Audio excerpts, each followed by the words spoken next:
మీకు ఐబొమ్మ తెలుసు కదా, ఇది ఒక తెలుగు సినిమాల పైరసీ వెబ్సైట్. అఫ్కోర్స్ 90% తెలుగు వాళ్ళందరికీ తెలిసే ఉంటుంది. దీనికి పేదవాళ్ళ ఓటీటీ ప్లాట్ఫామ్ అనే పేరు కూడా ఉంది. అయితే దీనికి సంబంధించి గత 2 నెలలుగా ఇండియా వైడ్ గా 14 మందిని అరెస్ట్ చేశారు. అయితే వాళ్ళలో 4 మెయిన్ పర్సన్స్ కూడా ఉన్నారు. అయితే వీళ్ళందరికీ ఒక హెడ్ ఉన్నాడు. అతని పేరు ఇమ్మాడి రవి. ఇతనే ఐబొమ్మ ఫౌండర్. అయితే ఈ ఇమ్మాడి రవి అనే పర్సన్ ఇండియాలో ఉండడు. ఎక్కడో కరేబియన్ ఐలాండ్స్ లో ఉంటూ సర్వర్స్ మార్చుతూ ఈ వెబ్సైట్ ని రన్ చేస్తున్నాడు.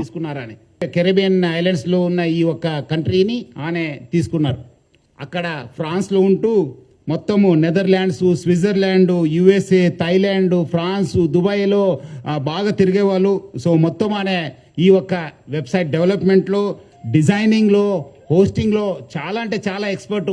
అంటే చాలా సంవత్సరం నుంచి ఆ ఒక విద్యాన్ని నేర్చుకొని ఈ ఒక్క నాలెడ్జ్ని పెంచుకొని అంతా ఐబొమ్మ బొప్పం టీవీని ప్రమోట్ చేయడం జరుగుతుంది. ఎందుకంటే ఇండియాలో ఉండి నడిపిస్తే కొత్త చెక్కేస్తారు కదా, అందుకే. అయితే ఇతని కర్మగాలి మొన్న ఫ్రాన్స్ నుంచి ఇండియా వచ్చినప్పుడు ఎయిర్పోర్ట్ లోనే సైబరాబాద్ పోలీసులు ఇతన్ని అరెస్ట్ చేశారు. అయితే ఇతను ఇండియా వచ్చింది అతని భార్యతో డైవర్స్ పని మీద. ఇక్కడ ట్విస్ట్ ఏంటంటే ఇతన్ని పట్టించిందే ఇతని భార్య. అవును, అతను ఇండియా వస్తున్నట్లు అతని భార్య సైబరాబాద్ పోలీసులకు ఇన్ఫర్మేషన్ ఇచ్చింది.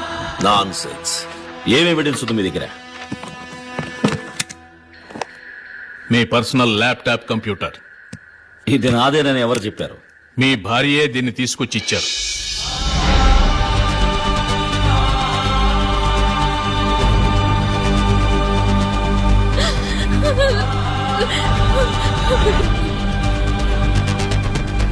ఎంత పనిచేసావమ్మా, నీకేమన్నా పిచ్చి పట్టిందా? కట్టుకున్న పెళ్ళ ఎక్కడైనా మొగుడిలా పోలీసులకు. ఈ టాపిక్ మీద మీరు ఏమనుకుంటున్నారో కామెంట్ చేయండి. వీడియో నచ్చితే లైక్ చేయండి. వెళ్లే ముందు సబ్స్క్రైబ్ చేసుకోండి. చేశారుగా.